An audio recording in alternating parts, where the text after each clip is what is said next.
The silence in the first-class cabin of Flight 402 to London was shattered not by turbulence, but by the sharp, entitled snap of fingers.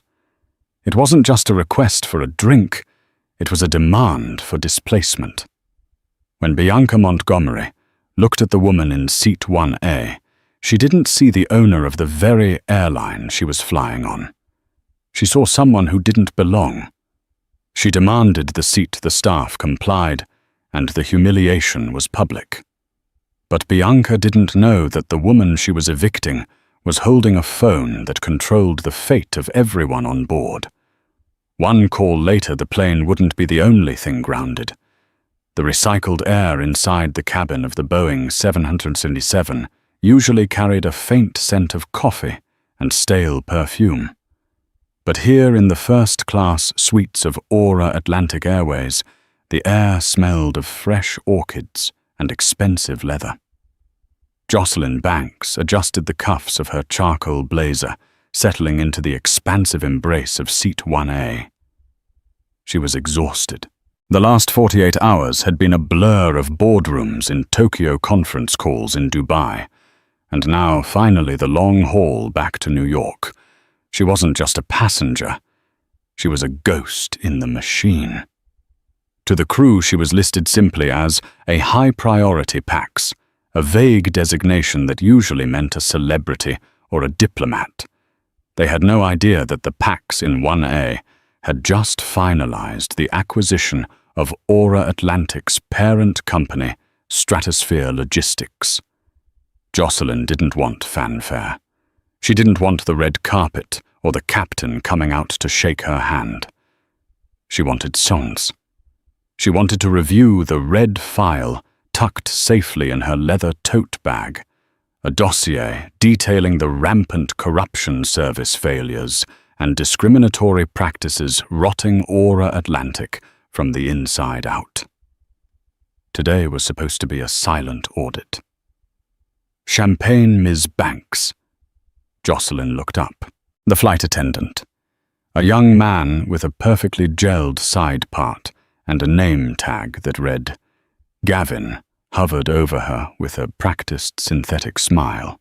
His eyes, however, lingered a second too long on her hair, worn in natural braids, and the casual hoodie she wore underneath her blazer. It was a look Jocelyn knew well. It was the look of someone trying to reconcile the cost of the seat with the person sitting in it. "Water, please. Sparkling with lime," Jocelyn said, her voice low and smooth. "Of course," Gavin replied, his tone clipping the ends of the words. "We do have a limited supply of the Pellegrino. I'll see if we can spare one for you." It was a subtle dig. The cabin was empty, save for her. Jocelyn ignored it, opening her laptop. She had bigger fish to fry than a passive-aggressive steward. She began typing up her initial notes on the ground crew's efficiency, or lack thereof. For 10 minutes it was peaceful. The hum of the auxiliary power unit was a white noise lullaby. Jocelyn closed her eyes for a brief moment, letting her guard down. Then the commotion started at the boarding door. It began with a high-pitched, piercing laugh, followed by the clattering of high heels on the gangway. "Oh, stop it, Charles. You know I absolutely cannot fly if I'm facing the galley. It disrupts my feng shui." Jocelyn didn't open her eyes, hoping the storm would pass to the rear of the plane. But the footsteps stopped right next to her suite. "Excuse me," a voice said. It wasn't a question. It was a notification of presence. Jocelyn opened her eyes. Standing in the aisle was a woman who looked as if she had been dipped in gold and rolled in entitlement. Bianca Montgomery was a fixture in the tabloids, old money, new scandals, and a reputation for treating service workers like furniture. She was draped in a cream-colored cashmere coat that probably cost more than the average car, clutching a designer handbag that was technically too large for carry-on regulations. Behind her stood a man who looked like he'd been defeated by life years ago. Her husband, presumably, and Gavin, the flight attendant, who was currently beaming at Bianca with an intensity he certainly hadn't shown Jocelyn. "Mrs. Montgomery, welcome aboard," Gavin gushed, taking her coat. "We are honored to have you with us again." Bianca didn't look at him.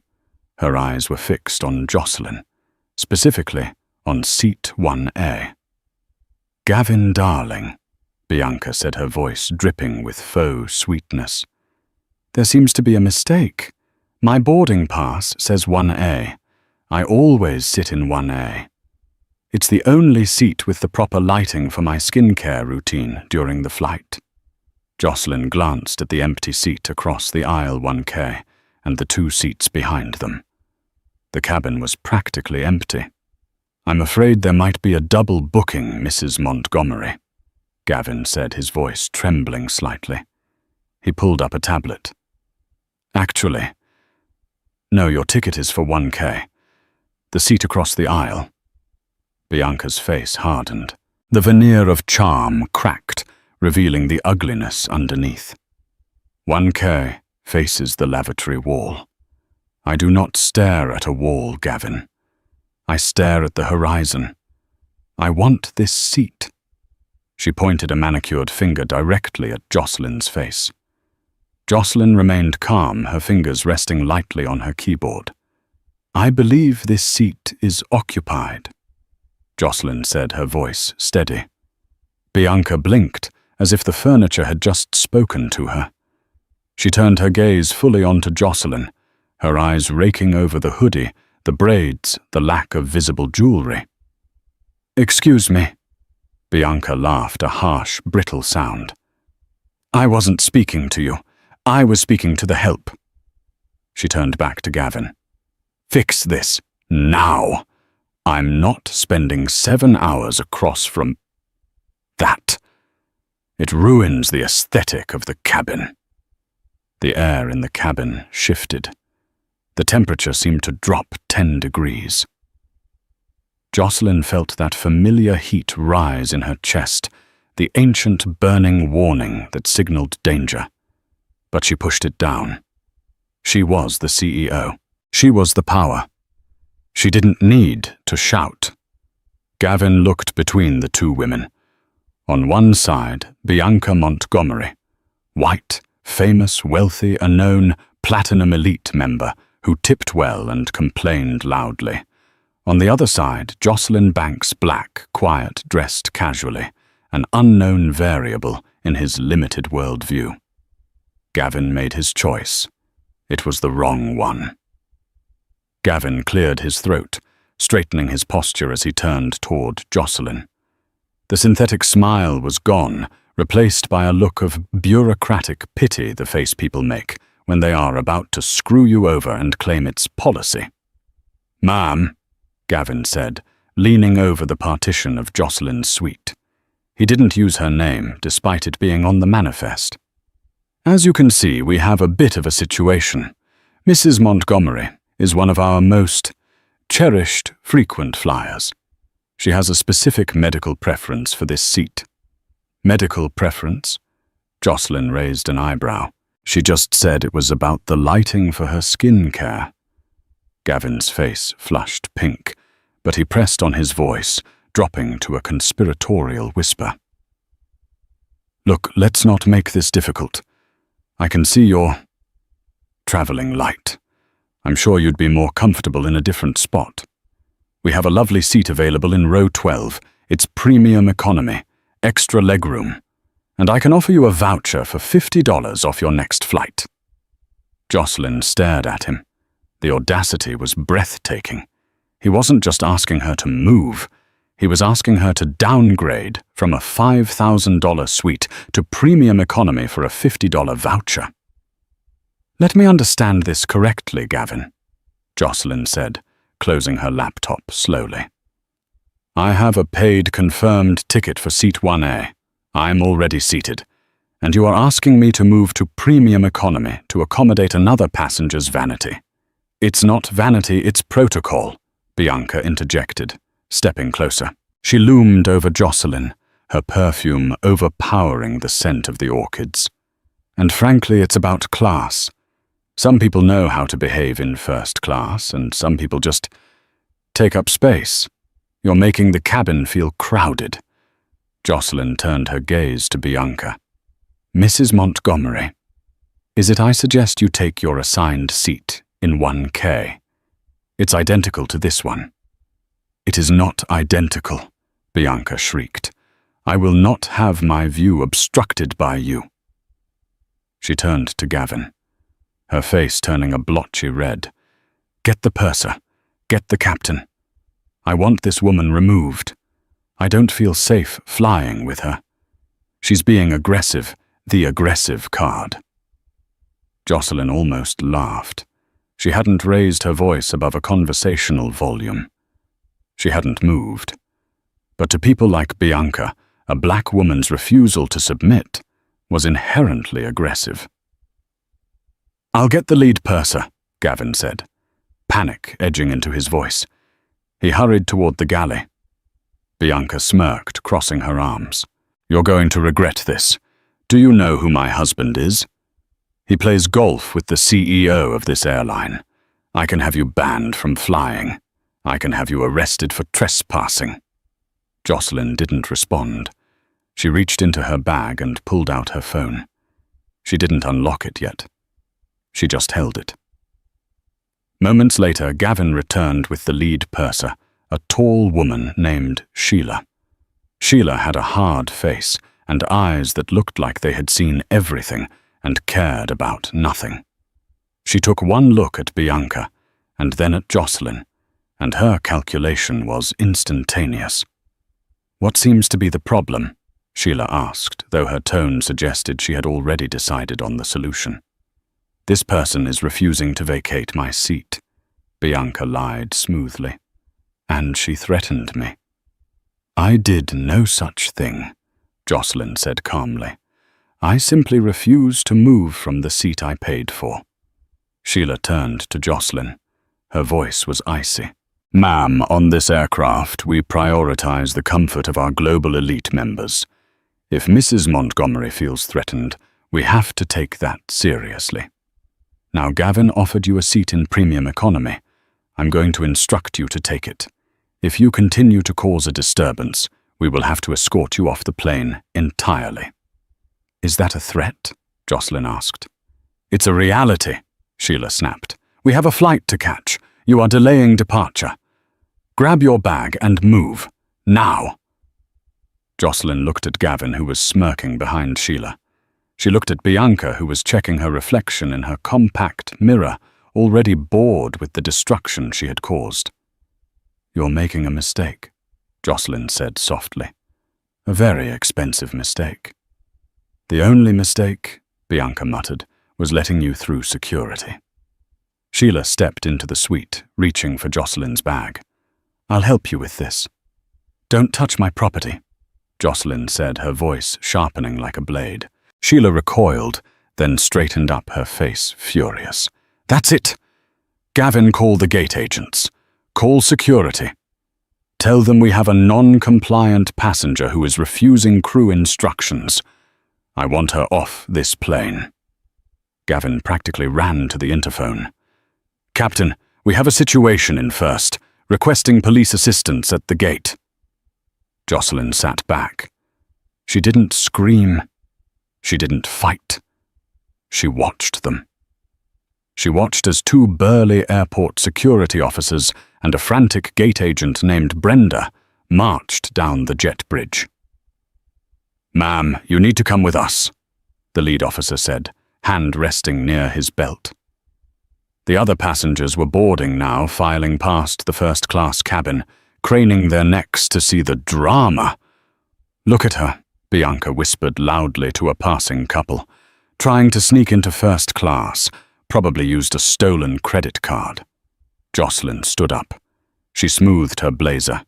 She picked up her tote bag containing the red file. I will deplane, Jocelyn said, her voice carrying through the silent cabin. But understand this, once I step off this aircraft, this plane does not take off. And none of you, She swept her gaze from Gavin to Sheila to Bianca. "We'll have a job by the time the sun sets." Yeah. Tell it to the cops, honey." Sheila scoffed, waving her hand dismissively. Jocelyn walked off the plane, head held high, flanked by security. As she stepped back into the terminal, the cool air hitting her face, she unlocked her phone. She didn't dial customer service. She didn't dial a lawyer. She dialed a private number. It rang once. "Arthur," Jocelyn said into the phone, her voice deadly calm. "It's Jocelyn. Initiate Protocol 0 immediately, and tell the board of directors to meet me at Gate B4. I'm shutting down Flight 402. Arthur Pendleton, the current acting CEO of Aura Atlantic. The man who answered to Jocelyn didn't ask why. He simply said, "Yes, Ms. Banks. Consider it done." Jocelyn hung up and turned to look at the plane through the glass. The war had just begun. The glass wall of Gate B4 was cold against Jocelyn's back. She stood alone near the boarding desk, her presence ignored by the swarm of passengers rushing to make the final boarding call. To them, she was just another person, left behind, a reject, someone who had failed the unseen tests of the airport ecosystem. Inside the jet bridge, the heavy steel door of the aircraft thudded shut. The muffled sound of the locking mechanism echoed like a gavel striking a sounding block. Bianca Montgomery was now safely ensconced in Seat 1A, sipping the vintage champagne that had been denied to Jocelyn, secretly gloating to her husband about how she had cleaned up the neighborhood. Brenda, the gate agent who had assisted the security team, sat behind her podium, typing furiously.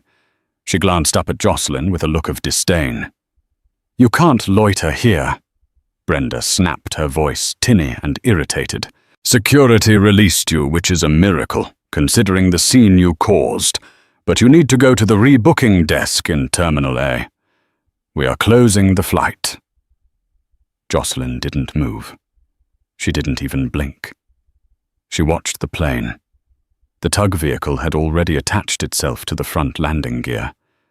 The engines of the massive Boeing 777 were beginning their slow, whining spool-up sequence. "I said, move," Brenda barked, standing up. "Or do I need to call the officers back? I wouldn't worry about me, Brenda," Jocelyn said, her voice cutting through the noise of the terminal. "I'd worry about why that phone on your desk is about to ring." Brenda rolled her eyes.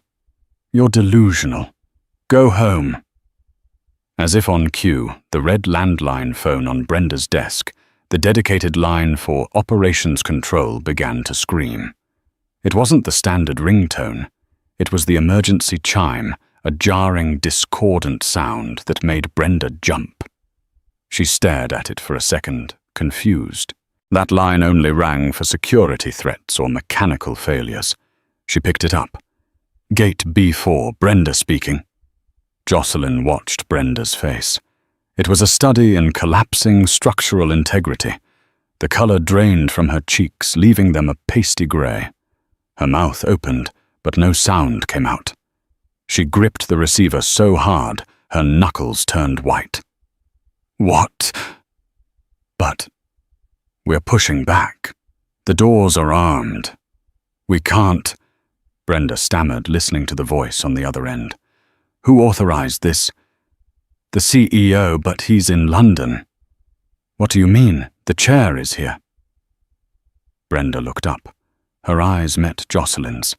Fear, primal and raw, flooded her gaze. Yes, sir. Immediate stop." "I understand." Brenda slammed the phone down and grabbed her radio. "Ramp control, this is Gate B4. Stop the pushback.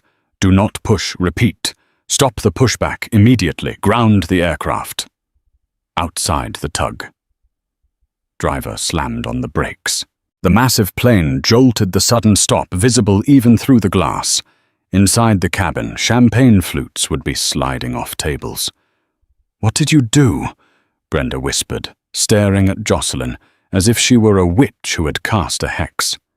"I didn't do anything," Jocelyn replied, checking her watch. "I just made a correction. You have 5 minutes to get the jet bridge reconnected. My team doesn't like to wait." "Your team?" Before Brenda could ask another question, the terminal doors at the far end of the concourse swung open. It wasn't security this time. It was a phalanx of suits.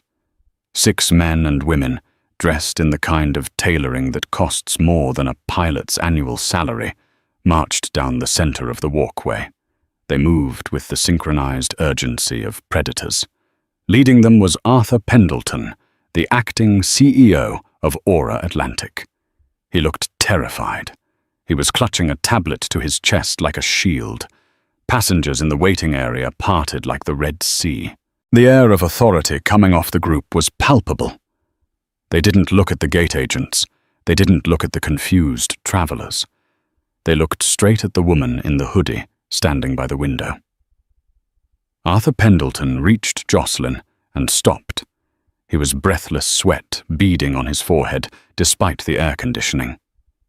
"Ms. Banks," Arthur said, bowing his head slightly, a gesture of submission that sent a shock-wave through the onlookers. "I got here as fast as I could. The board is on the video link. We've halted all outbound operations from this terminal, as per your directive." Brenda, standing behind the podium, dropped her radio. It clattered loudly on the floor.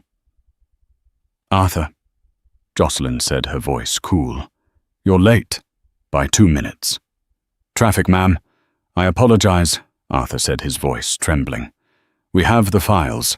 We have the legal team on standby. What are your orders?" Jocelyn turned back to the window, looking at the plane. "That aircraft is currently holding my seat, and it is also holding a crew that has violated Article 4 of our corporate charter regarding discrimination and passenger harassment. I want the plane brought back to the gate. I want the doors opened. And I want the entire crew, flight deck and cabin offloaded for immediate inquiry." "And the passengers?" Arthur asked. "Deplane them," Jocelyn said. "Everyone gets off. I want a full audit of that cabin before we take off again." "Understood," Arthur said. He turned to Brenda, who was shaking behind the desk. "You, open the bridge. Now!" I don't," Brenda stuttered. "Do it!" Arthur roared a sound so unlike his usual corporate demeanor that it startled even him. The jet bridge began to extend again, creeping back toward the plane like a reluctant tongue. Jocelyn watched. "Ms. Banks," Arthur said quietly. "Who was it?" "Who initiated the removal?" "A flight attendant named Gavin." Jocelyn listed without looking at a note. "A purser named Sheila, and a passenger named Bianca Montgomery." Arthur winced at the last name. "Montgomery. The construction magnate's wife. She's a major donor to the airline's charity wing." Jocelyn turned to Arthur, her eyes dark. "Not anymore. Today she learns that money doesn't buy the right to treat people like garbage. And as for the crew, they just evicted their new boss." The jet bridge locked onto the plane with a heavy thud. "Shall we?" Jocelyn asked, gesturing to the door. "After you, Ms. Banks," Arthur said. Jocelyn zipped up her hoodie. "No, I want to walk in last. Let them think it's just a mechanical issue. I want to see their faces when they realize the engine trouble is me." Inside Flight 402, the atmosphere was toxic. The sudden jolt of the brakes had spilled Bianca Montgomery's drink onto her cashmere coat. She was currently screaming at Gavin, who was on his knees with a napkin, frantically dabbing at the fabric. "You incompetent fool," Bianca shrieked. "First you let that person on board, and now you throw me around like a sack of potatoes. Why have we stopped?" "I'm so sorry, Mrs. Montgomery," Gavin stammered. "The pilot said it's a momentary hold, probably traffic control." "Well, tell them to move," Bianca huffed. "I have a dinner reservation in London." Sheila the purser marched down the aisle, her face grim. She had just spoken to the captain. "Ladies and gentlemen," she announced, her voice tight, "we have been ordered to return to the gate. There is an administrative discrepancy that needs to be resolved." "Discrepancy?" a man in row 2 shouted. "We were taxiing what discrepancy?" "Please remain seated," Sheila barked. "We will have more information shortly." The plane reconnected with the gate. The fasten seatbelt sign flickered off, but the ominous ding of the intercom signaled something worse. The cockpit door opened. Captain Miller, a veteran pilot with a grey mustache and an ego to match, stepped out. He looked confused. "Sheila Ground Operations just told me to shut down the engines. They said the flight is suspended. What happened back here? Did that passenger you kicked off call the FAA?" "She was nobody, Captain," Sheila insisted. "Just some troublemaker. She couldn't have grounded a flight. It must be a security issue." The boarding door opened. Gavin straightened his tie, expecting the gate agent, or maybe a mechanic. Instead, Arthur Pendleton walked in. The color drained from Gavin's face. Every employee at Aura Atlantic knew Arthur Pendleton. He was the man who signed the checks. He was the man who appeared in the training videos.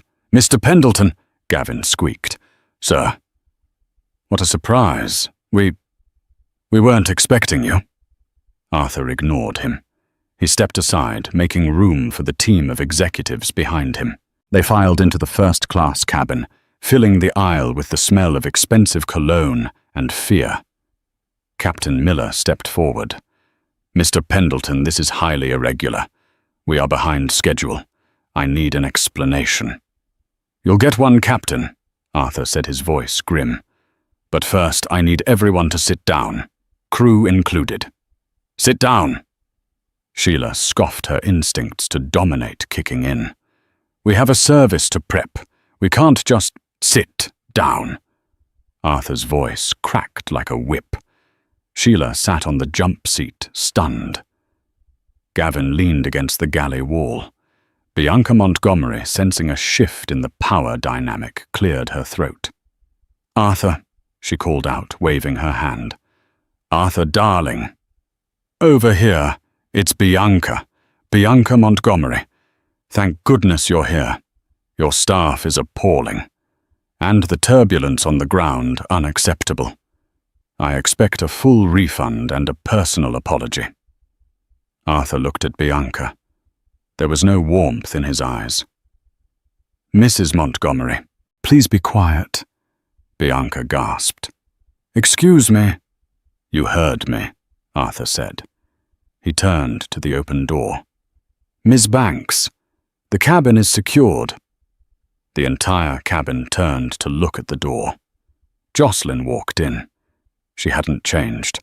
She was still wearing the hoodie, the leggings, the sneakers. She still had her braids. But the way she walked onto the plane was different. Before she had walked with the quiet dignity of a passenger. Now she walked with the weight of an owner. She stopped in the center of the first-class cabin, standing right between seat 1A and seat 1K. Gavin's jaw dropped.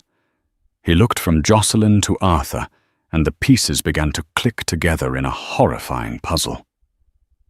"You," Gavin whispered. Jocelyn looked at him. "Me." She turned to Sheila. "You asked me to leave because I was disrupting the aesthetic of the cabin. You told me I was a security threat." Sheila swallowed hard, her face pale. "Ma'am, I was just following. Based on the customer complaint. We have protocols." "Protocol," Jocelyn repeated. She reached into her tote bag and pulled out the red file. She dropped it onto Bianca Montgomery's lap. "What is this?"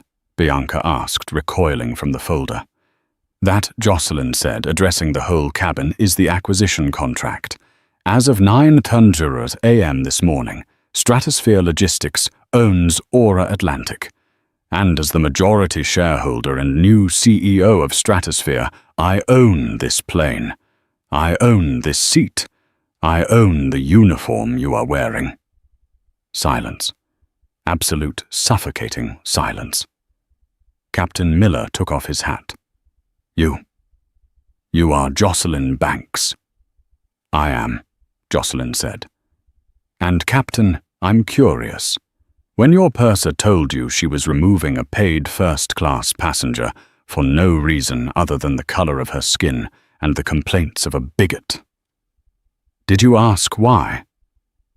Did you check the manifest?" I trust my crew to handle the cabin," the captain stammered. "That was your first mistake," Jocelyn said. She turned to Bianca. "Mrs. Montgomery, you wanted seat 1A. You have it. Enjoy it for the next 1 minute.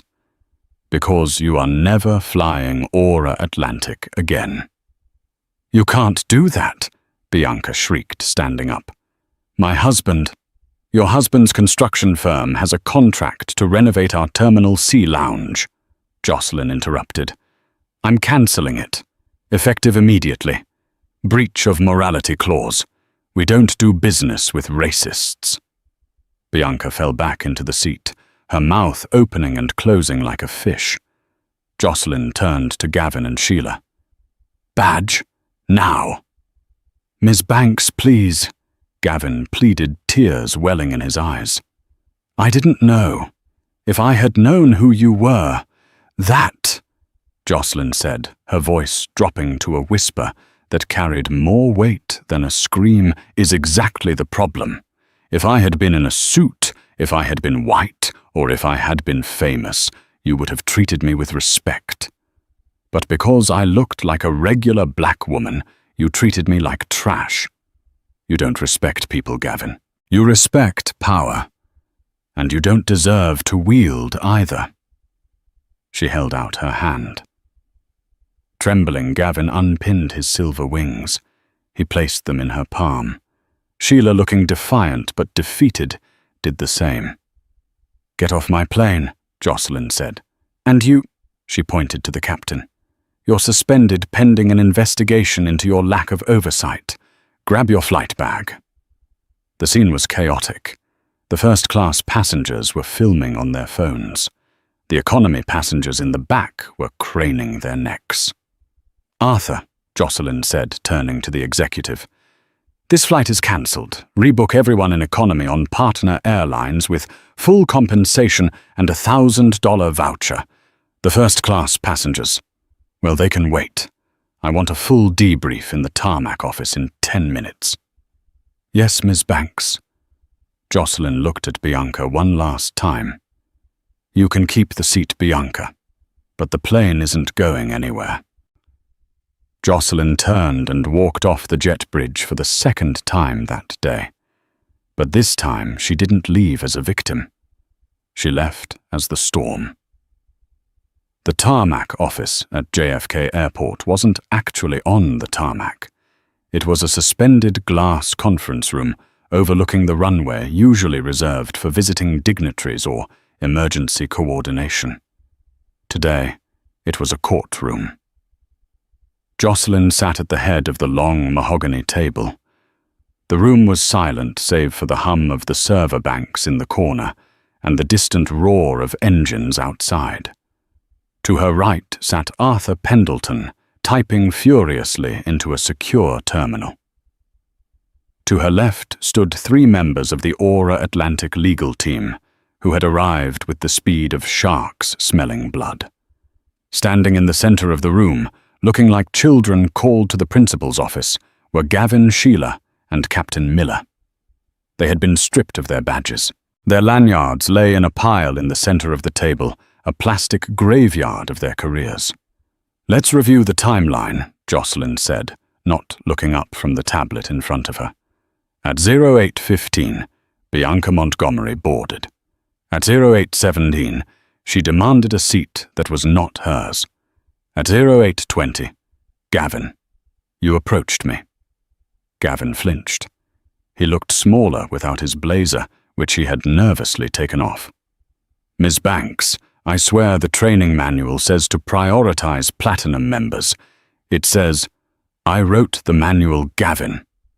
Arthur interrupted, his voice tired. The manual says to prioritize Platinum members for upgrades when seats are available. It does not say to evict paid first-class passengers to satisfy a whim. It explicitly forbids displacement based on visual discomfort. She said she felt threatened. Sheila interjected, her voice shrill. She was still trying to cling to the wreckage of her authority. As the purser, it is my call. If a passenger claims they feel unsafe, I have to act. You were wearing a hoodie. You were silent. It was suspicious. Jocelyn slowly lifted her head. Her eyes were dark, unreadable pools. Suspicious. Tell me, Sheila, if I had been a white woman in yoga pants and a hoodie, would I have been suspicious, or would I have just been comfortable? Sheila opened her mouth, then closed it. The trap was obvious, but she had already walked into it. We checked the logs, one of the lawyers, a sharp-faced man named Preston, said. He slid a piece of paper across the table. Sheila, in your 15 years flying for Aura, you have removed 12 passengers from first class. Every single one of them was a person of color. You have a 100% eviction rate for minorities. The room went dead silent. Sheila's face turned the color of ash. That's circumstantial, she whispered. It's a pattern, Jocelyn corrected, and it's a liability. But that's not the worst part. Jocelyn tapped the tablet. A video feed appeared on the large screen behind her. It was footage from the jet bridge camera, time-stamped 20 minutes prior to the incident. In the video, Bianca Montgomery was standing with her husband, Charles. She was handing an envelope to Captain Miller. The captain, who had been standing stoically with his arms crossed, suddenly went rigid. Captain Miller, Jocelyn said, her voice dropping an octave. Would you like to explain why the spouse of a passenger was handing you a sealed envelope before a scheduled flight? It was a tip, Miller stammered. A holiday bonus. The Montgomerys are generous. A $5,000 tip, Jocelyn asked. In cash? We scanned the envelope when you went through the unexpected secondary screening I ordered 10 minutes ago. Miller looked at the floor. That wasn't a tip, Jocelyn said. That was a bribe, and it wasn't for good service. It was for cargo. The twist hung in the air like smoke. Gavin and Sheila looked at the captain in horror. They had been playing a game of petty racism, unaware they were pawns in a federal crime. Open the red file, Arthur. Page 42, Jocelyn commanded. Arthur projected a document onto the screen.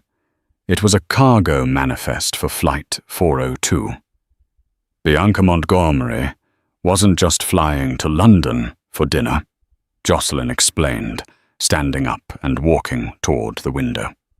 Her husband, Charles Montgomery, owns a construction firm, but Stratosphere Logistics, my company, recently uncovered that his firm has been using Aura Atlantic flights to bypass customs for high-value, undeclared gemstones, diamonds mostly.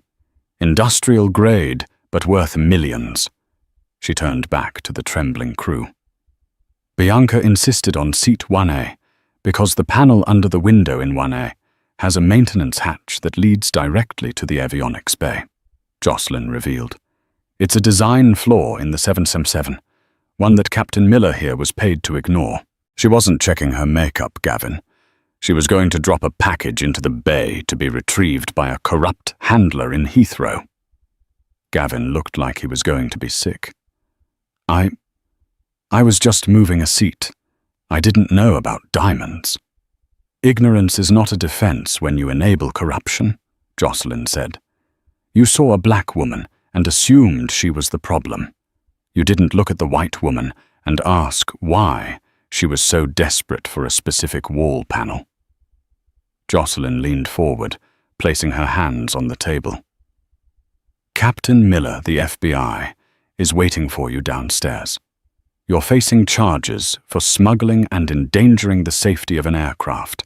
Sheila, you're being terminated for cause, and we are handing your file over to the Civil Rights Division. You'll never work in the sky again. And Gavin, Jocelyn looked at the young man. He was weeping silently. You're just a fool, Jocelyn said, her voice softening slightly, but with no less edge. You wanted to be near power so badly, you let it blind you. You're fired. No severance. And I'm blacklisting you from every airline in the Stratosphere Alliance. She waved her hand. Get them out of my sight. Security guards entered and escorted the 3 former employees out. As the door closed, the silence returned. That takes care of the help, Arthur said, wiping sweat from his brow. But we have a bigger problem. Bianca. Where is she? Jocelyn asked. She's in the VIP lounge, Arthur said. She's screaming at everyone, and she just posted a video on social media. It's trending. Jocelyn smiled. It wasn't a nice smile. Good. Let her scream. Let her build the stage.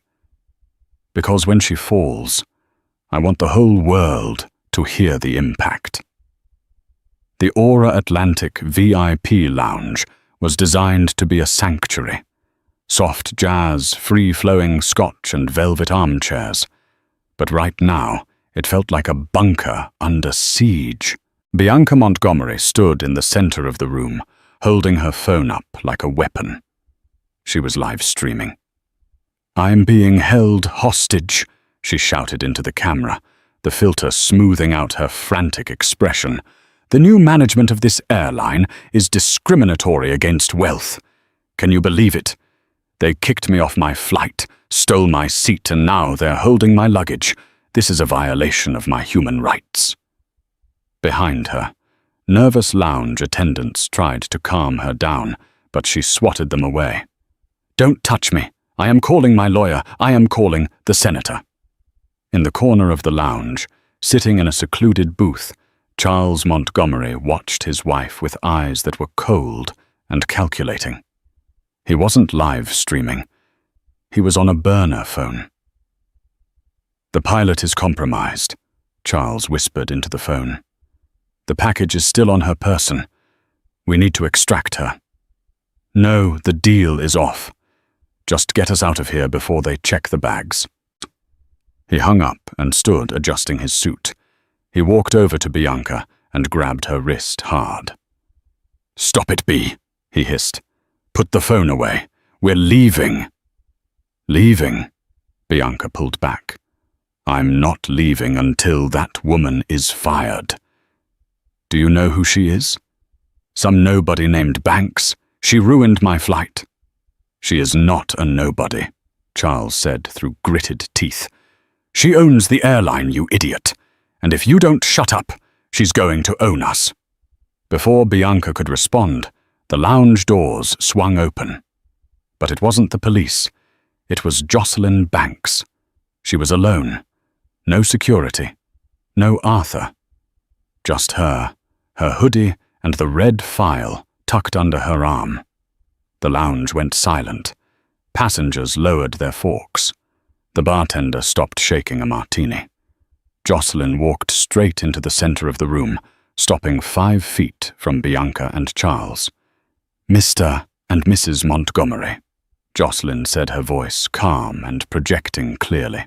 I believe you have something that belongs to the authorities. Bianca laughed a high, nervous sound. The audacity. You come in here dressed like a street urchin and accuse me I have 3 million followers watching this live. I know, Jocelyn said, Glancing at the phone Bianca was still holding. "Hello, everyone. I'm Jocelyn Banks. I'm the CEO." The chat on Bianca's live stream exploded. "CEO, OMG. She owns the place." "You're lying," Bianca spat. "You're a fraud." "Charles Ball," Jocelyn said, shifting her gaze to the husband. "Tell her." Charles Montgomery looked at Jocelyn. He saw the file under her arm. He saw the specific red tag on the corner, the color code for Internal Audit Level 5. He knew exactly what was in there. "B," Charles said, his voice trembling. "Put the phone down." "No," Bianca screamed. "I want justice." "You want justice?" Jocelyn asked. "Okay." Jocelyn opened the file. She pulled out a single photograph. She held it up for the room and for Bianca's camera to see. It was a grainy surveillance photo from a hangar. It showed Charles Montgomery shaking hands with a man known to Interpol as the Broker. And next to them, holding a small velvet pouch, was Bianca. 3 months ago, Jocelyn said. Flight 309 to Zurich. You insisted on seat 1A that time too. You claimed you had a migraine and needed the dark.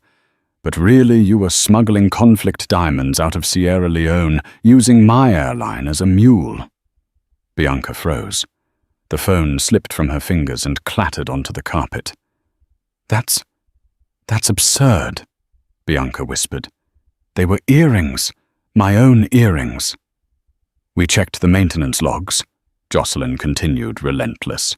Every time you fly, the panel in 1A is found loose. Every time. You're not just a rude passenger, Bianca. You're a smuggler, and your husband is the ringleader. Charles lunged. It was a desperate, foolish move. He reached inside his jacket, perhaps for a weapon, perhaps just to grab the file. But Jocelyn didn't flinch. Before Charles could take 2 steps, the lounge staff, who had been briefed by Arthur, tackled him. 2 bartenders and a concierge pinned the billionaire to the floor. "Get off him!" Bianca shrieked, kicking at the staff. "Bianca Montgomery!" A voice boomed from the doorway. 2 federal marshals stepped in, followed by the local police. "You are under arrest for federal smuggling conspiracy to commit fraud and violation of the RICO Act," the marshal said, holding up handcuffs. Bianca looked at the handcuffs, then at Jocelyn. The arrogance finally broke. The mask of the socialite crumbled, leaving a terrified woman who realized her money had no power here. "Jocelyn, Ms. Banks," Bianca pleaded, tears streaming down her face, ruining her makeup. "Please. It was a mistake. I didn't know. Charles made me do it. I can apologize. I'll make a donation, a big one." Jocelyn looked down at her. "You can't buy your way out of this, Bianca. You treated people like they were invisible. You thought you were above the rules because of who you married and what you wore. But gravity applies to everyone, even in first class." The officers grabbed Bianca's arms. As they dragged her out, screaming, the other passengers in the lounge stood up. Slowly, one by one, they started to clap. It wasn't a polite golf clap. It was a thunderous applause. They were cheering for the end of the entitlement. They were cheering for the woman in the hoodie. Jocelyn watched them go. She felt tired. But the work wasn't done. She turned to the stunned room. "I apologize for the disturbance," she said.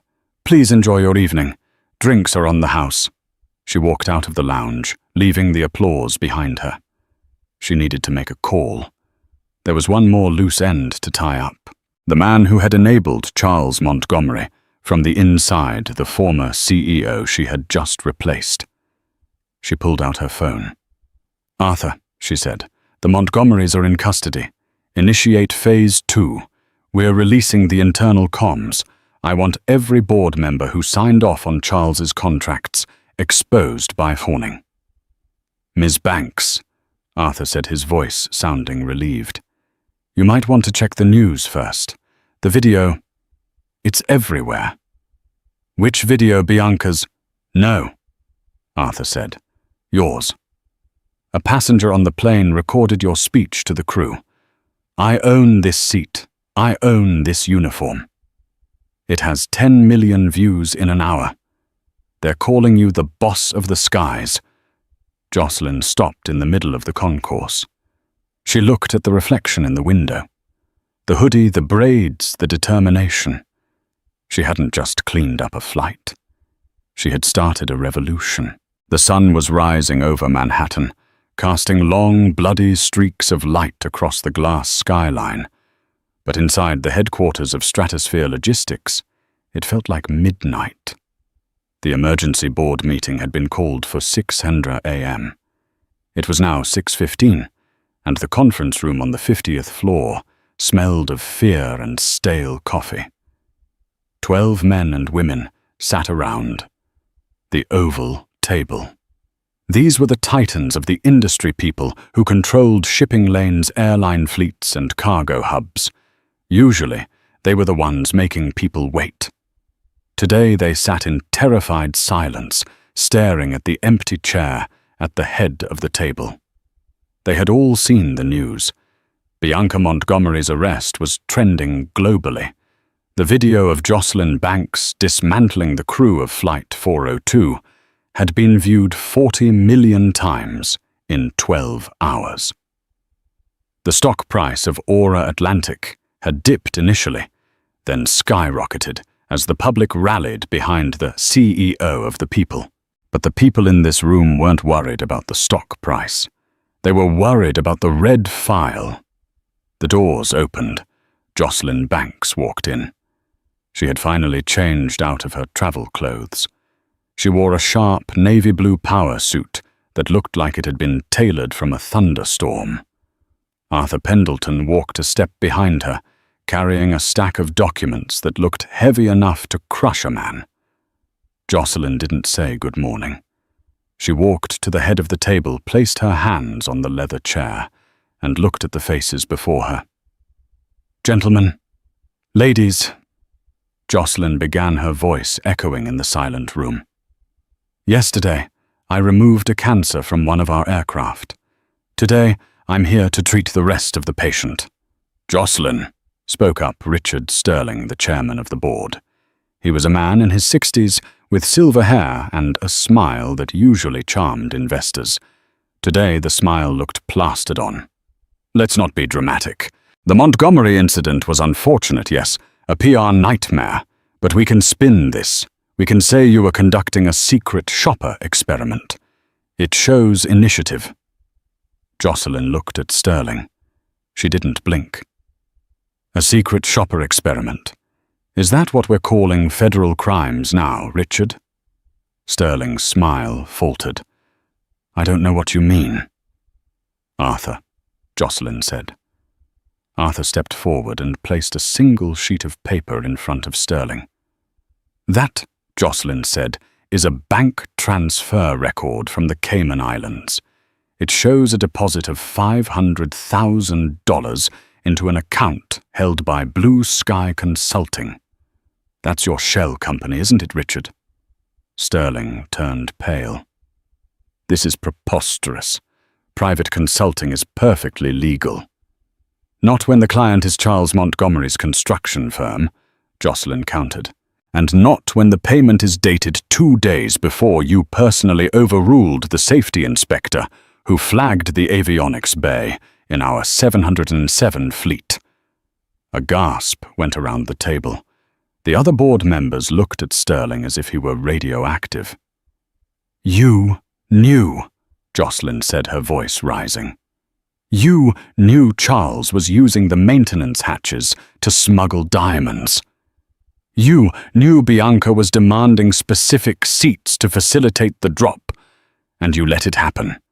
You jeopardized the safety of every passenger on every flight just to pad your retirement fund." "It was business," Sterling shouted, slamming his hand on the table. The airline was bleeding cash. Montgomery's contracts kept us afloat during the recession. I did what I had to do to save the company. You didn't save the company, Jocelyn said coldly. You sold its soul. She turned to the rest of the board. I have evidence implicating 3 other members of this board in similar schemes. Kickbacks, bribes, ignoring safety protocols to save pennies. Jocelyn signaled to the security team waiting by the door. Richard Sterling, you are removed as chairman effective immediately. The SEC and the FBI are waiting in your office. I suggest you don't make them wait.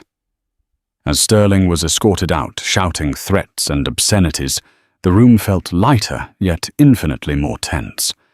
Jocelyn sat down. She looked at the remaining 8 members.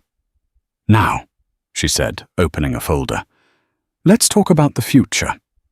Aura Atlantic is going to change. No more platinum elite shielding for abusers.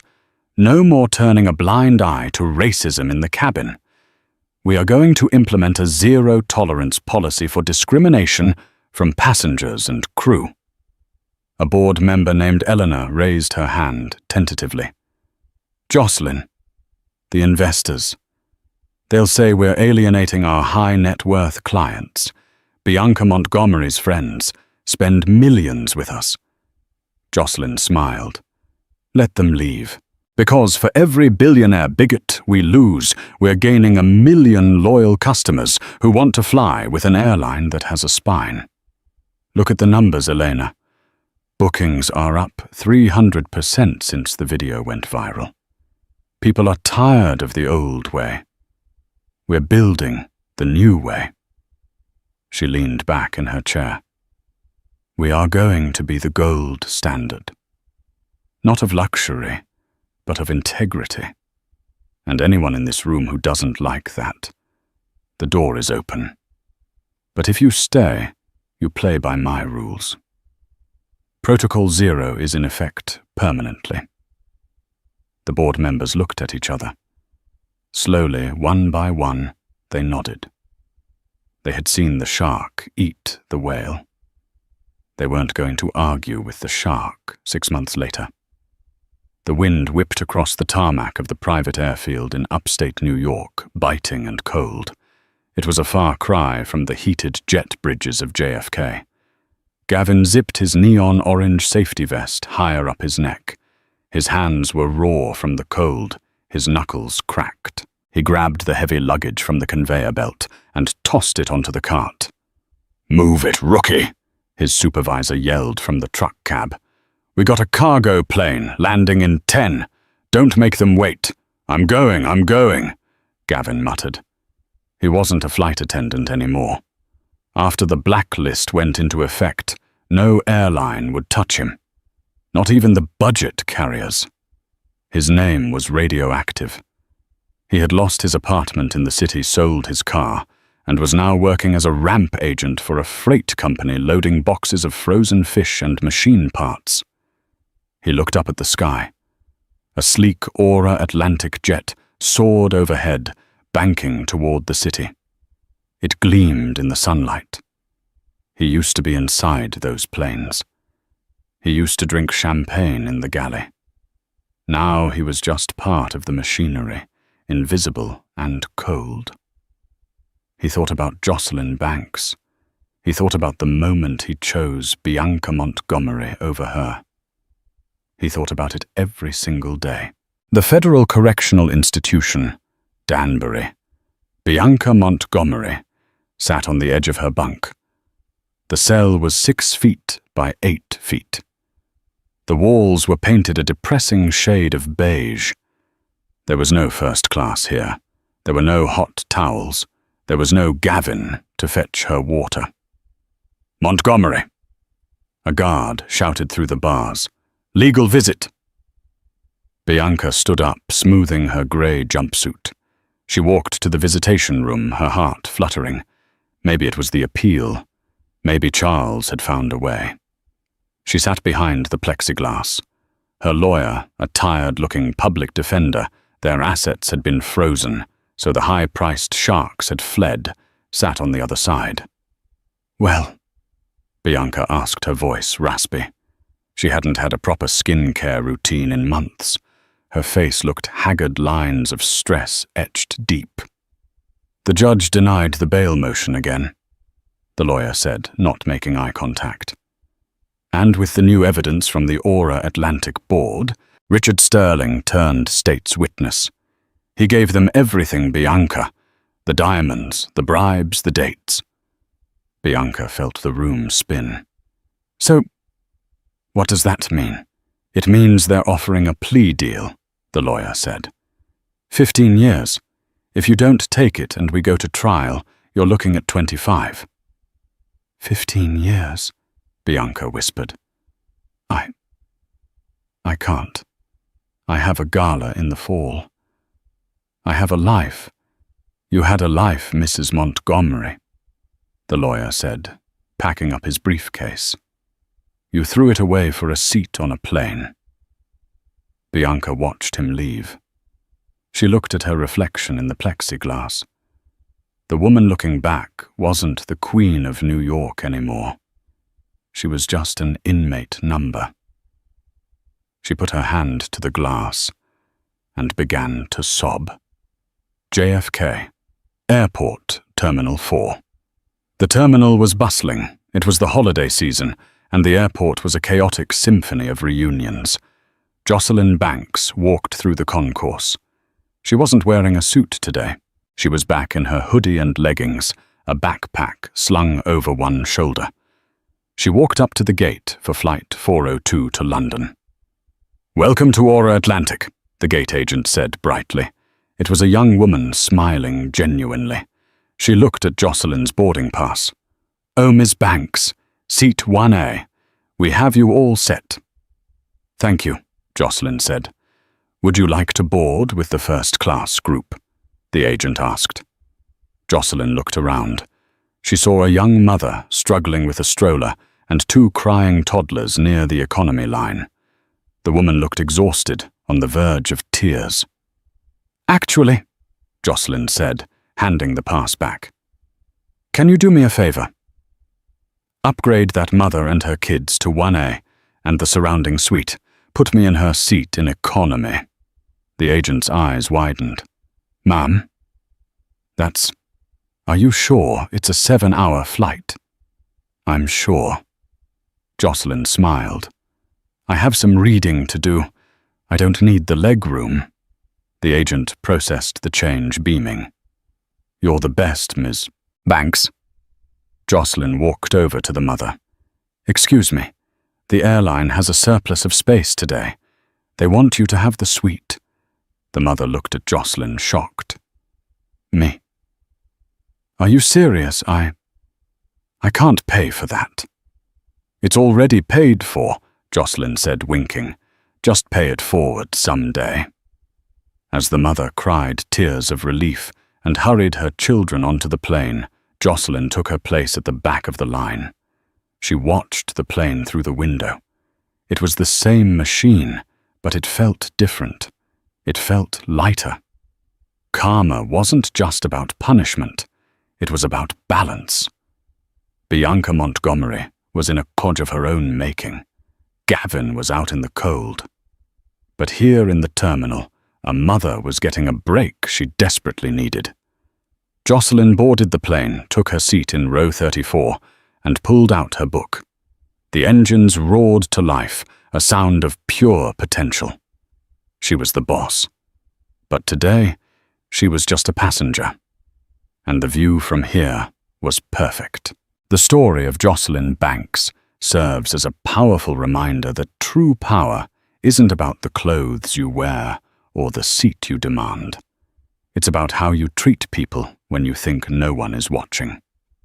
Bianca and the crew of Flight 402 learned the hard way that when you judge someone by their appearance, you might just be judging your own executioner.